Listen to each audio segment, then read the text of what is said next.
Bem-vindos a mais um vídeo do canal Conhecimentos da Humanidade. E hoje é dia de falar do Senhor de todos os mortos.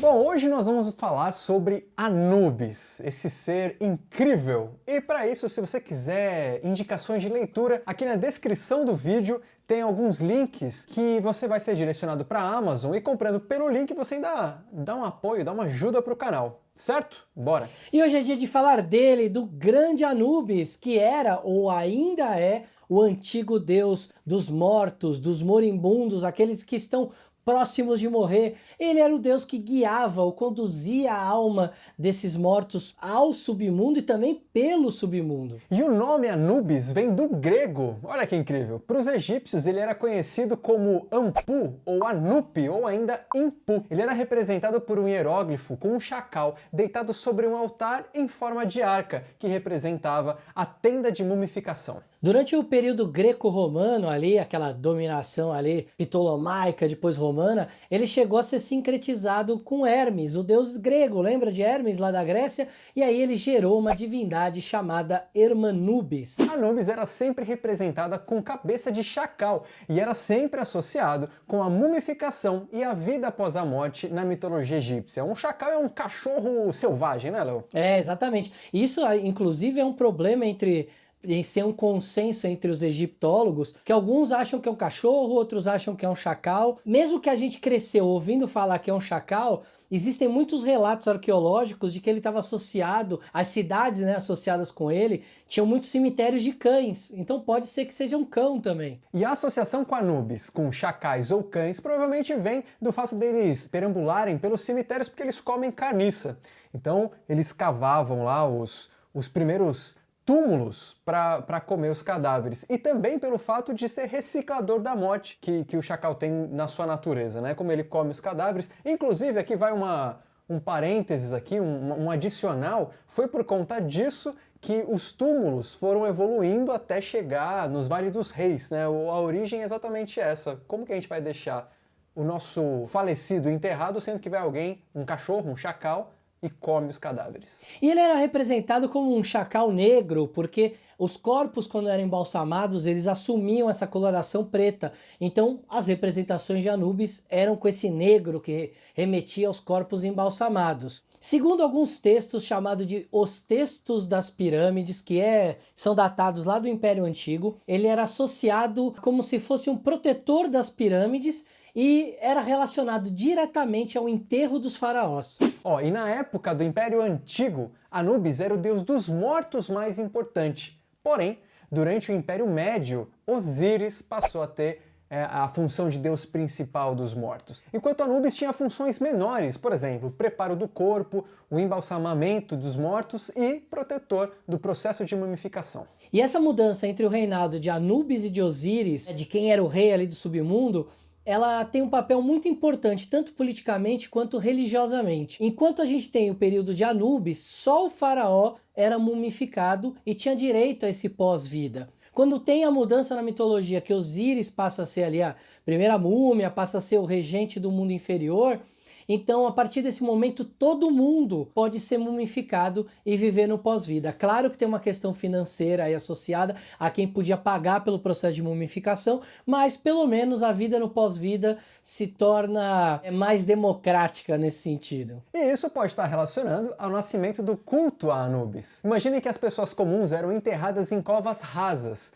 com uma esteira de junco, onde os chacais podiam desenterrar e transformavam os cadáveres em carniça, como a gente falou agora há pouco. E aí, um culto pedindo que um deus chacal ou cão protegesse os mortos faria muito sentido. E ele tinha vários epítetos, ou seja, adjetivos que acompanhavam o nome dele. Ele era conhecido como o grande chacal dos 9 arcos, ou aquele que detém os segredos da mumificação. Também era aquele que está sobre a montanha, que ressalta a importância dele como protetor dos túmulos. Outros títulos dele era Senhor da Tenda Divina, que era a tenda onde a mumificação era feita, e aquele que está no local do embalsamamento, associando diretamente com esse processo de mumificação. E ele teria assumido esse papel porque ele ajudou Ísis a reconstruir, com bandagens, o corpo esquartejado de Osíris, seu irmão e marido, que teria sido a primeira múmia. Como tudo que a gente fala sobre o Egito depende muito da época em que a gente vai analisar, as próprias divindades mudam de papel, as pirâmides podem ter mudado de papel durante toda a sua existência, não ser só uma coisa.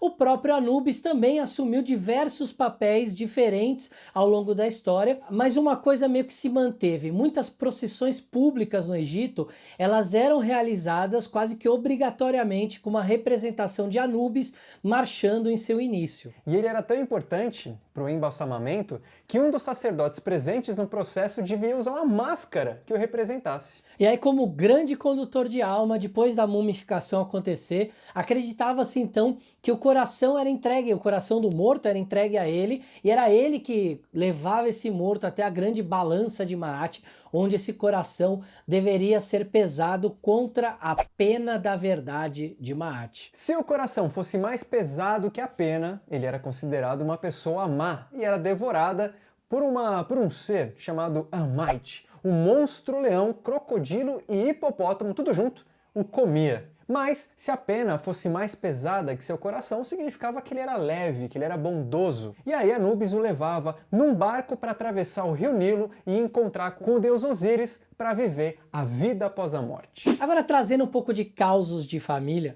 na mitologia egípcia não havia assim, uma preocupação de criar uma árvore genealógica. Então a própria origem de Anubis ela é meio incerta. Parece que a maioria dos pesquisadores concorda que ele seria filho de Néftis, que era a esposa de Sete. Mas o seu pai não há uma concordância, porque teoricamente ele poderia ser filho de Sete ou de Osíris. A história conta que Sete seria relacionado ao deserto, então ele seria estéril. E Néftis se fantasia de Ísis, tem um caso ali com Osíris e daí nasce Anubis. E Anubis é uma das mais antigas divindades da mitologia egípcia e seu papel mudou à medida que os mitos amadureciam, passando de principal deus do mundo inferior a juiz dos mortos. Existem alguns estudos que apontam que Anubis pode ter sido originado de um outro deus mais antigo, que tinha cabeça de cão e que era chamado de Khentiamentil. Esse nome significa Senhor do Ocidente, que era o lugar que os mortos iam depois que morriam. Há também uma especulação, uma hipótese de que o culto a Anubis teria se originado em Ábidos, uma das cidades egípcias ali, e teria sido derivado de um culto de um deus mais antigo, uma divindade chamada Uepiwawet. Em termos simbólicos, a gente pode representar Anubis segurando uma folha de palmeira ou um cetro, que indicaria o seu poder, o seu domínio sobre o mundo dos mortos. Lá em Heliópolis, ele viria a ser representado como uma serpente alada, bem diferente do que a gente está acostumado. Já na Núbia, onde ele também era cultuado, Anubis era associado à lua. Ele segurava uma lua luminosa, como se fosse uma lanterna para guiar os mortos até o submundo, até Duat, o mundo escuro. Então ele também vai estar associado com aspectos mágicos da mumificação e intuitivos relacionados à lua. Um outro elemento era o Enxó-Nexerete, que fazia parte do ritual da cerimônia de abertura da boca. Ele era usado para tocar a boca e o nariz da múmia, que fazia com que o morto pudesse voltar a falar, respirar e ver, e até se alimentar no pós-morte. Em algumas representações também vamos ver a Anubis segurando um chicote ou um mangual, né, como era chamado pelos egípcios, que era chamado, tinha um nome essa arma, ela era chamada de Imiut. E na mão direita, em outras representações, ele segura o cetro, como a gente já disse, aí uma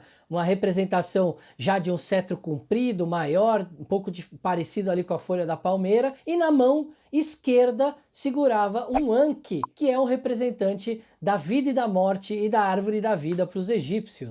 Então, se a gente jogar isso para a espiritualidade de hoje em dia, quando a gente morre, quem viria nos buscar para apresentar o mundo do outro lado é um deus com cara de cachorro ou de chacal. Isso é muito incrível. Imagina uma entidade, então, te protegendo, e aí quem vem te buscar é um lobo domesticado, alguma coisa assim. Imagina isso, Léo? Bem louco, cara. E é muito legal esse símbolo, né? O quanto ele é importante de ser um animal que tem esse papel na natureza, de renovar a natureza, né? De lidar com a morte, de estar nos cemitérios, de ter essa função de quase que um limpador ali, né? Das carniças ali, dos cadáveres, enfim. É muito legal a gente pensar essa associação, o nascimento desse culto e toda essa simbologia egípcia em torno de Anubis e da importância dele e da mudança dele, né? Enquanto um Anubis no começo, no Império Antigo, e um Anubis já diferente no Império Médio. Por isso que a gente às vezes fala aqui no canal, né, Bruno, que as pessoas às vezes fazem magia para um deus, nem entendem direito os aspectos desse deus, podem estar pedindo uma coisa e o deus representa outra coisa, então fica esse alerta mágico para quem lida com magia e mitologia. E você, se Anubis viesse agora e fosse pesar seu coração com a pena de mate, estaria mais pra cá ou mais pra lá? Deixa aqui nos comentários, um beijo no seu coração, até a próxima.